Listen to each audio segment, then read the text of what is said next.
रवि बहुत पतला दुबला था, इसलिए गांव के लड़के उसे चिढ़ाते थे। अरे वो देखो, सुकुटा आ जा रहा है। अरे ये तो झाड़ू की सीख की तरह पतला है, फूंक मार दो तो उड़ जाएगा। मैं पतला हूँ तो तुम्हें इससे क्या मतलब? तुम अपने काम से काम रखो। अगर तुझे रोटी नहीं मिलती तो 2-4 रोटियां मेरे घर से ले जाया कर। रवि के पिता नहीं थे और उसकी माँ बीमार रहती थी। उसकी बीमार माँ कभी कभी खेतों पर जाकर मजदूरी कराया करती थी, लेकिन फिर भी रवि के लिए भरपेट भोजन का इंतजाम नहीं हो पाता था। गांव के बाहर जंगल के बीचों बीच एक बगीचा था, जिसमें अमरूद, आम, केले और अनार के पेड़ थे।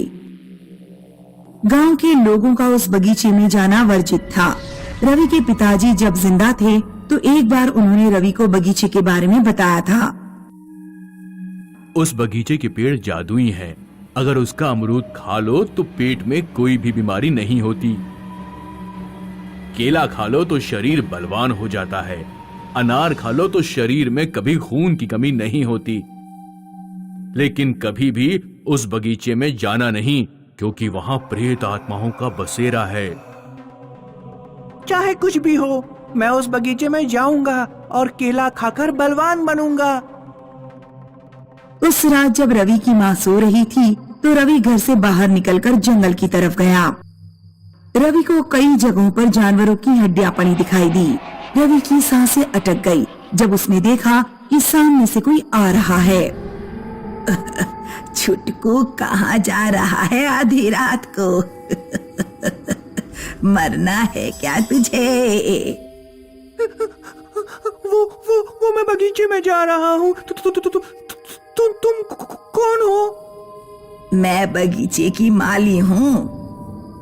तू वहाँ जा तो रहा है, लेकिन हो सकता है वापस न लौट पाए। बहुत लोग तुझसे पहले कोशिश कर चुके हैं, उनमें से कोई भी वापस नहीं लौटा। इतना कहकर बुढ़िया चली जाती है। रवि आगे बढ़ता गया और बगीचे तक पहुँच गया। वो रहा केले का पेड़। रवि ने बगीचे में घुसकर एक केला तोड़ लिया। उसकी नजर ऊपर केले के पेड़ पर गई। पेड़ के ऊपर एक चुड़ैल और भूत बैठे हुए थे। रवि ऐसा दौड़ा कि उसने पीछे मुड़कर ही नहीं देखा। वो सीधे अपने घर आकर रुका। रवि ने तुरंत ही जादुई पेड़ का केला खा लिया, लेकिन उसके शरीर में कोई परिवर्तन नहीं आया। ये क्या? इतना खतरा उठाकर मैं केला लेकर आया और इससे शरीर में कोई भी परिवर्तन ही नहीं आया। रवि अगली रात फिर जंगल में जाता है। वो उस बुढ़िया को ढूंढता है जो उसे पिछली रात मिली थी। बुढ़िया को ढूंढते ढूंढते काफी देर हो गई। रवि को सुसु लगी। जब एक पेड़ के नीचे सुसु कर रहा था, पीछे से किसी ने उसके कंधे पर हाथ रखा। रवि डरते हुए पीछे देखता है। बिना शरीर का केवल एक हाथ था। कुछ दूरी पर बुढ़िया खड़ी थी। डर गया? मेरे पास ऐसे बहुत से कटे हुए हाथ और पैर हैं। कल मैंने जादुई केले के पेड़ का एक केला खाया ताकि मैं बलवान बन सकूं, लेकिन मेरे शरीर में कोई परिवर्तन नहीं आया। केले का असर तभी होगा जब तुम उस बगीचे में खड़े होकर ही केला खाओगे, और जंगल में कभी सुसु मत करना। इतना कहकर बुढ़िया चली जाती है। इसका मतलब है मुझे दोबारा बगीचे में जाना होगा। बगीचे में कल मैंने प्रेत आत्माओं को देखा था। क्या मुझे वापस जाना चाहिए? हाँ, मैं जाऊंगा, क्योंकि ताकतवर बनने का यही एकमात्र रास्ता है। रवि बगीचे में केले के पेड़ के पास पहुंचा। इस बार उसने केला तोड़ने से पहले ही पेड़ के ऊपर देखा। पेड़ पर चुड़ैल बैठी हुई थी। चुड़ैल रवि के ऊपर कूद पड़ी और रवि के बाल नोचने लगी। क्यों आता है यहाँ पर? हमारा केले का पेड़ बर्बाद करना चाहता है? तेरे सारे बाल नोच डालूंगी और तेरी खोपड़ी गूंज कर खा जाऊंगी। रवि मिट्टी चुड़ैल की आंखों में झोंक देता है और भाग निकलता है, लेकिन तभी उसे भूत मिल जाता है। मेरी पत्नी की आंखों में धूल झोंक कर आया है, मैं तेरा खून पी जाऊंगा। रवि भागकर अमरूद के पेड़ के ऊपर जाता है। भूत भी पेड़ के ऊपर चढ़ने लगा। भाग कर कहाँ जाएगा? मैं हर जगह तेरा पीछा करूंगा। रवि अमरूद तोड़ तोड़ कर भूत को मारने लगा। जब भूत पेड़ के ऊपर पहुंच गया तो रवि पेड़ से सीधे नीचे जमीन पर कूदा। उसके पैर में चोट लग गई। वो एक पैर से चलता हुआ केले के पेड़ के पास पहुंचा और उसने एक केला तोड़ लिया। फिर वो एक टांग से कूदता हुआ किसी तरह जल्दी से बगीचे के बाहर जाने की कोशिश कर रहा था, लेकिन तभी उसे ध्यान आया कि केले को बगीचे में ही खाना है। रवि केला खाने ही वाला था कि चुड़ैल ने उसका हाथ पकड़ लिया। भूत भी वहाँ आ गया। अब बचकर कहाँ जाएगा? अपनी छुरी जैसे नाखूनों से तेरे शरीर का सारा खून निकाल दूंगी। तू हमारे केले के पेड़ को बर्बाद करना चाहता है? मुझे मत मारो, मेरी माँ मेरा इंतजार कर रही होगी। मुझे मत मारो। माँ का नाम सुनते ही चुड़ैल रवि का गला छोड़ देती है। मैं तुम्हारे केले के पेड़ को बर्बाद नहीं करना चाहता। मैं तो सिर्फ एक केला खाकर बलवान बनना चाहता हूँ। मैं इतना दुबला पतला हूँ, लोग मेरा मजाक उड़ाते हैं। मुझसे सहन नहीं किया जाता। तो तुम हमारा केले का पेड़ बर्बाद करने नहीं आए? नहीं। बगीचे में जब भी कोई आता है तो हम प्रेत आत्माओं को लगता है कि वो हमारे पेड़ उखाड़ने आया है, इसीलिए हम उसे मार देते हैं। लेकिन तुम शायद ऐसा करने नहीं आए हो। ठीक है, तुम एक केला खा सकते हो। रवि केला खा लेता है। केला खाते ही उसका शरीर बलवान हो जाता है। अगले दिन जब वो गांव पहुंचा तो गांव के लड़के उसे देखकर चौंक गए। किसी ने भी रवि का मजाक नहीं उड़ाया। डरो मत, मैं तुम्हें नहीं मारूंगा, ना ही मैं तुमसे बदला लूंगा, क्योंकि अगर मैं ऐसा करता हूँ तो तुम में और मुझ में फर्क ही क्या रह जाएगा। चंदन को बहुत प्रयासों के बाद उत्तर पूर्व भारत के राज्य मेघालय में नौकरी मिली थी। चंदन और उसकी पत्नी मेघालय जाने की तैयारी कर रहे थे। चंदन बेटा, घर से इतनी दूर मत जाओ, कोई और नौकरी मिल जाएगी। नहीं माँ, सरकारी नौकरी इतनी आसानी से कहाँ मिलती है। मैं ये नौकरी हाथ से नहीं जाने दे सकता। चंदन अपनी पत्नी के साथ मेघालय आ जाता है। उसकी ड्यूटी एक गांव के रेलवे स्टेशन पर थी। गिरजा, आज शाम को खीर बना लेना, मेरा कुछ मीठा खाने को बहुत मन कर रहा है। चंदन जब ड्यूटी पर चला गया तो गिरजा खीर बनाने के लिए दूध लेने निकली। उसने कई दुकानों पर पूछा, लेकिन उसे दूध नहीं मिला। सुनिए भैया, क्या यहाँ कोई डेयरी है? नहीं बहन जी, इस गांव में कोई डेयरी नहीं है।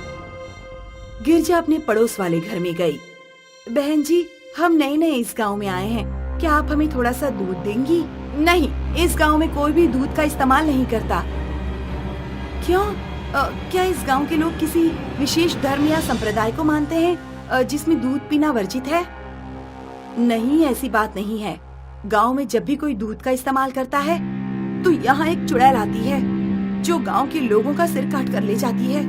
इसलिए भूल कर भी दूध की बात मत करना। मेरा नाम शीला है। दूध के अलावा किसी चीज की जरूरत पड़े तो बता देना। चंदन जब ड्यूटी से वापस लौटा तो उसने गिरजा से पूछा, तुमने खीर क्यों नहीं बनाई? गिरजा चंदन को सारी बात बताती है।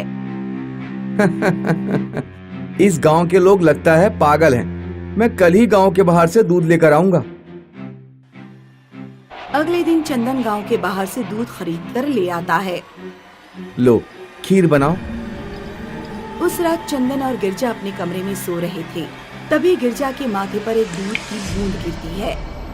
गिरजा की आंख खुली तो उसने देखा कि पंखे पर एक चुड़ैल लटकी हुई है और उसके बालों से दूध टपक रहा है।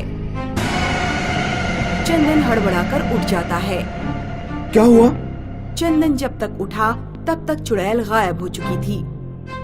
मैंने पंखे पर अभी एक चुड़ैल देखी, उसके बालों से दूध टपक रहा था। ये देखिए, मेरे माथे पर दूध की कुछ बूंदें भी हैं। हाँ, आप बेकार ही दूध लेकर आए, कहीं हम किसी मुसीबत में ना पड़ जाएं। क्या बेकार की बातें कर रही हो? तुम्हें कोई डरावना सपना आया होगा। नहीं, सपना नहीं आया। सपने में क्या असलियत की दूध की बूंदें मेरे ऊपर गिर जाएंगी। उधर पड़ोसी शीला का पति आनंद देर रात ड्यूटी से लौट रहा था। वो शराब पिया हुआ था। अभी जिंदा हूँ तो जी लेने दो, भरी बरसात में पी लेने दो। बड़ी तेज सुसु लग रही है। आनंद एक पेड़ के नीचे खड़ा होकर सुसु करने लगा। उसका फोन बजता है। हाँ डार्लिंग, बस पहुँचने ही वाला हूँ। आनंद के सिर पर दूध की धार गिरती है। आनंद ने जब ऊपर देखा तो पेड़ पर एक भूतनी बैठी हुई थी जो अपने मुंह से दूध उगल रही थी। क्या हुआ? हेलो हेलो, सुनिए जी, क्या आप मेरी आवाज सुन पा रहे हैं? हेलो, क्या हुआ? सुबह को जब चंदन ऑफिस जा रहा था, उसने देखा कि रास्ते पर एक पेड़ के पास बहुत भीड़ लगी हुई है। शीला अपने पति के धड़ के पास बैठकर रो रही थी। उसके पति का सिर गायब था। चुड़ैल मेरे पति का सिर ले गई। अब मैं क्या करूं? मेरा परिवार भूखा मरेगा। गांव में जरूर किसी ने दूध का इस्तेमाल किया है। चंदन तेजी से आगे बढ़ जाता है। चंदन मन में सोचता है कि कहीं गांव में ये घटना उसके दूध का इस्तेमाल करने से ना हुई हो। नहीं, ऐसा नहीं हो सकता। चंदन को उस दिन दफ्तर में अपनी पत्नी की चिंता होती रही। शाम के वक्त गिरजा किचन में पिछली रात की बची खीर गर्म कर रही थी। तभी किसी ने डोरबेल बजाई। Newspaper bill madam. अभी आती हूँ। गिरजा जब थोड़ी देर बाद वापस किचन में लौटी तो उसने देखा कि भूतनी भगोने में गरम गरम खीर लिए हुए खड़ी है। भूतनी गरम गरम खीर गिरजा के मुंह पर फेंक देती है। गिरजा का पूरा चेहरा जल जाता है। ये देखो गांव वालों, खीर। इन्हीं लोगों की वजह से गांव में चुड़ैल आई है। मेरे मना करने के बावजूद इन्होंने दूध का इस्तेमाल किया। ये भीड़ क्यों लगा रखी है? इन सब के लिए तुम और तुम्हारी पत्नी जिम्मेदार हैं। मान लो हम लोग दूध का इस्तेमाल ना भी करें तो ऐसे कब तक तुम लोग बिना दूध के रह लोगे? हमें कोशिश करनी चाहिए कि हम उस चुड़ैल को खत्म कर सकें। उस चुड़ैल को मारने का कोई तो तरीका होगा। तरीका है दिव्य चाकू। दिव्य चाकू को चुड़ैल के पेट में भोंकना होगा, तभी वो मरेगी। कहाँ है दिव्य चाकू? दिव्य चाकू तो मंदिर में रखा हुआ है, लेकिन चुनौती यह है कि दिव्य चाकू को चुड़ैल के पेट में भोंकेगा कौन? चुड़ैल से सबको डर लगता है। वो लोगों का सिर अपने साथ ले जाती है और धड़ छोड़ जाती है। मैं चुड़ैल के पेट में चाकू भोंकूंगा। मैं आपकी सहायता करूंगी। उस रात चंदन बाहर से ढेर सारा दूध लेकर आया और गिरजा ने दूध के ढेर सारे पकवान बनाए। दूध से बनी मिठाई, खीर, दही वगैरह। रात के 2 बजे चुड़ैल वहाँ पर आती है।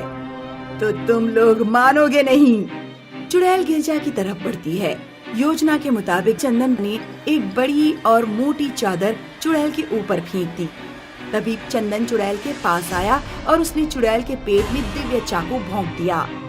चुड़ैल के मरते ही गिरजा का जला हुआ चेहरा ठीक हो गया और जिन लोगों को चुड़ैल ने मारा था वे भी जिंदा होकर वापस लौट आए।